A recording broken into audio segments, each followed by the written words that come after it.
বান্ধবী গো, ও দীপুমণি, ইলিশ মাছ খাইছো এখন খুব বেশি বেশি। ও আপা গো, আমি জেলায় বন্দি, তুমি এমন করে পলাই যাবে একবার বলনি। ও দীপুমণি, আমি সরি সরি, খবর নিতে পারছি না তোমার গুলোর গো। তুমি আমি মনে করলাম ইলিশ মাছের দাম কমেছে, খাচ্ছ বেশি বেশি করে।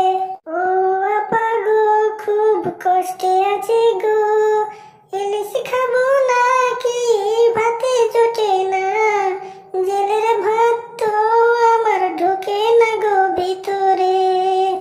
ও দীপুমণি, তুমি আমার কথা শোনো, আমি আবার আসছি তোমার কাছে আরো শক্তিশালী হয়ে।